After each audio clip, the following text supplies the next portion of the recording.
On this episode of the Fieldhouse Files, a familiar name has taken on more equity stake in Pacers sports and entertainment. I'll discuss the major news that broke Thursday night. I know that Fieldhouse Files has a prolific following. I just want to be careful about sharing too much with the world.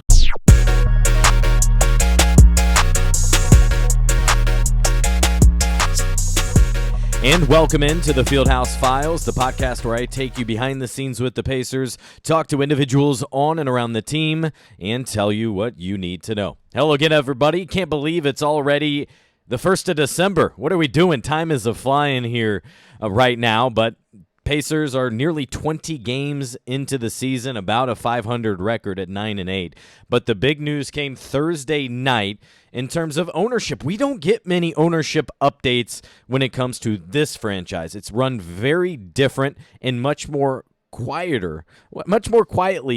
is the way in which they operate compared to over on West 56th Street with the Indianapolis Colts. When the Colts win, Jim Irsay, the longtime owner, often talks after games, probably every game. On the other side of that, the last time we've heard from Herb Simon publicly was when a few of us were invited to a kind of roundtable discussion with him when he wanted to clarify the future, I guess the present, of that Pacers team back in 2021, I think it was, right before a couple months later they decided to pivot into a rebuild. But he was adamant and wanted to set the record straight. It was about a 40-minute conversation. Nothing was off limits or off the record, but that's once in the last several seasons. Irsay, he talks, and we know he tweets.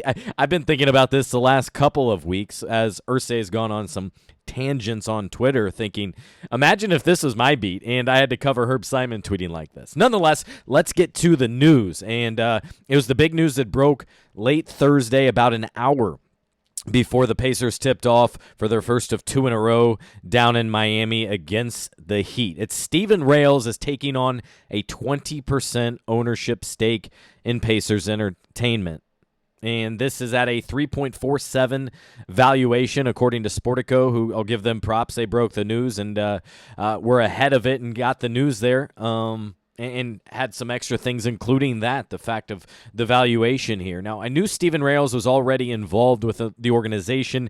I did not know at what equity and how involved he is. And we still don't know beyond the equity piece. But this is him adding another 15% stake in the Pacers Sports and Entertainment here with this latest move, which is worth an additional like $500 and some million when you break it out for Herb Simon and his family, because it's a family-run company. And what's different about this versus others, I even think of like Jim Irsay and the Colts, is this is it's a major business, but this is a side billion-dollar business in terms of the Pacers for the Simon family. We all know, at least around here, I know I have an audience certainly overseas. That was been cool over the last few days, I guess all week, to see the Spotify Wrap, how we're viewed and watched and listened to in something like 25 different countries across the world.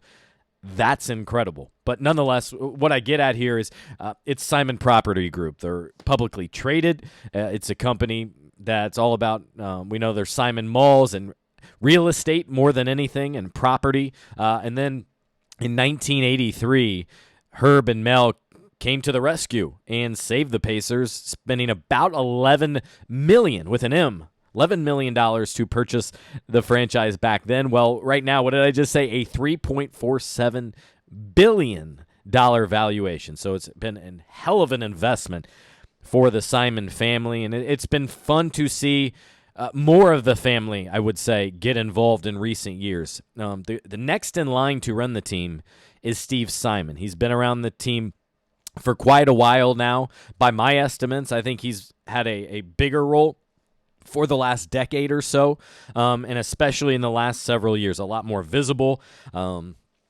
Back in February during the All-Star weekend in Salt Lake City, he was out there. He helped hosted an event for the Pacers and any indie people that were out there, including those that were doing research and planning ahead for Indy's All-Star game coming up in February. It was him that gave the toast and got things started. He was at several games here, really, to start this season.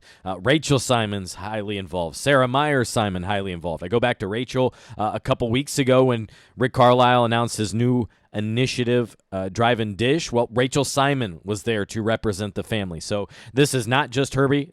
He's not the only one involved. He's 89 now, just celebrated a birthday in late October. But it's cool to see more of the family get involved, yet at the same time, moving on from part of equity. And this had to be very difficult for Herbie and his family as well because of what it means to them and everything. But still, they own the majority stake. One thing I did appreciate is about an hour after the report, the Pacers came out issuing a statement, and I'll read it here for those who maybe have not read it online at fieldhousefiles.com. Here's what Herb Simon, the longest tenured owner, by the way, in the NBA since 1983. And what's also cool, Jim Irsay, the longest tenured owner in the NFL. So the Pacers and really the city have old school ownership.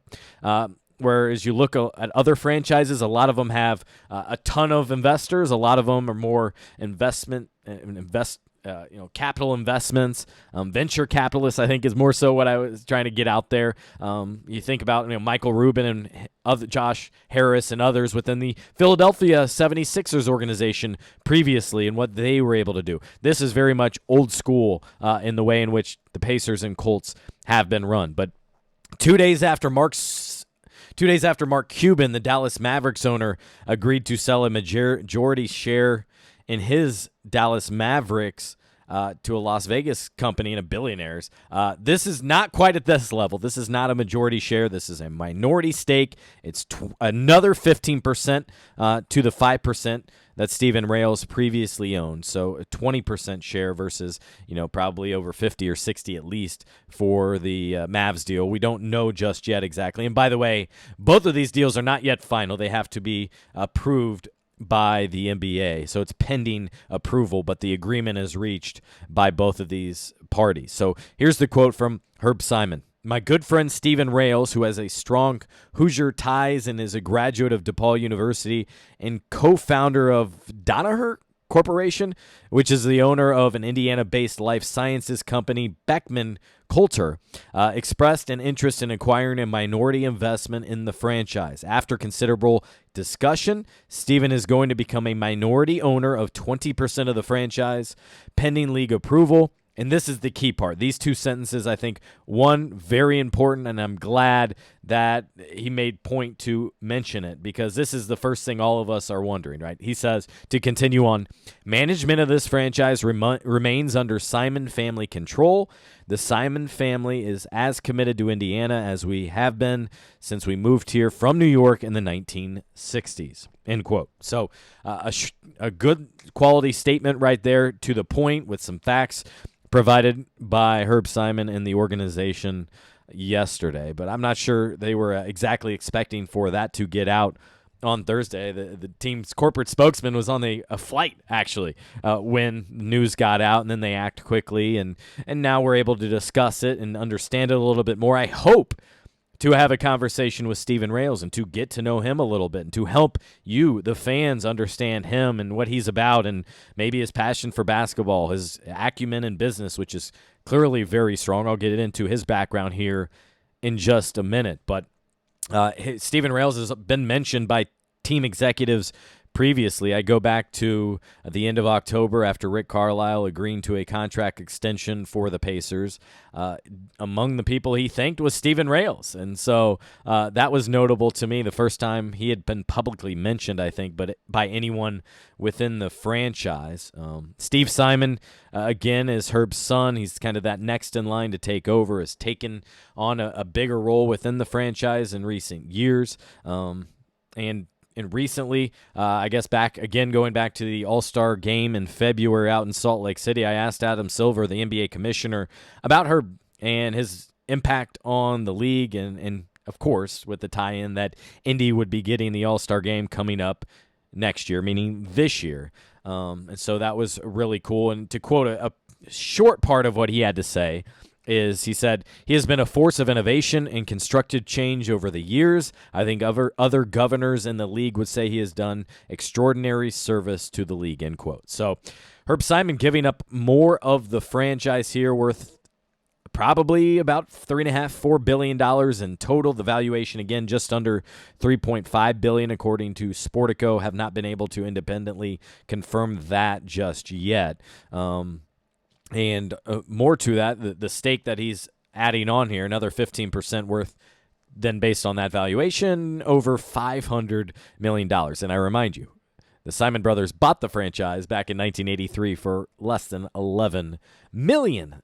So the big question, right, is who is Steven Rales? Who is this guy? I've never heard of him. I had never heard of him until I had looked into him after I believe he was sitting courtside at the season opener back on October 25th. I'm not 100% sure, but I believe he was sitting courtside, row one, next to Bo Simon, Herb Simon's wife. It at least looked like him from afar, but the seats are difficult to see right there. But I believe he was there, which is another indication maybe he had taken on more within the franchise. And to remind you, too, minority owners are usually just that. They really don't have much say. That's why you see with Mark Cuban, him selling at what valuation he did, but retaining being the primary decision maker in basketball operations. That has more value, right? If you're the running management and running basketball operations, Simon family saying they will continue to do this. This is just a 20% stake, and certainly notable, much more than 1%. I think, right? Shaq had 1% at one time of the Phoenix Suns, and maybe even still does the Sacramento Kings. So many of these teams have a lot of owners that have a very small, nearly irrelevant share, unless you're talking about money. Irrelevant in terms of involvement. I guess you get a ring out of all of it probably, and say you are an owner, but you're not the guy. That's the value of being someone like Herb Simon or like Jim Irsay. So Steven Rales, 72. He's from Maryland, lives out in Santa Barbara. He's worth an estimated $7.5 billion, and that's according to Forbes. He's a businessman, owns multiple companies, including a film production company. Makes sense, right? You're out in California. That's Hollywood. You're involved in that. He's a proud DePaul Tiger, also a donor. I saw, looking back at some stories from DePaul, that things that he's made possible through donations. So he's very much involved there. And as Herbie recognized in his quote, one of the companies is an owner of a different company that's an Indiana-based life sciences company. So there's ties there as well, and clearly the Simon family comfortable enough with him, not just to bring him on in the first place, but now in a much larger role with more equity here. Now, again, one of the big first questions is going to be, does this mean they're going to move, or does this mean they're going to sell even more?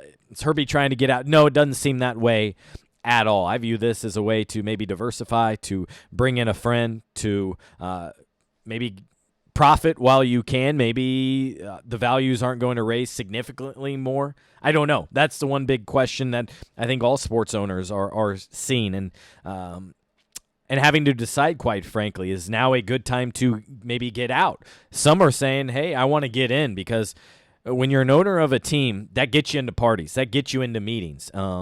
People want to have conversations with you. It gets you into an exclusive club to be an owner. And so if you can, that's one of the reasons many choose to do so.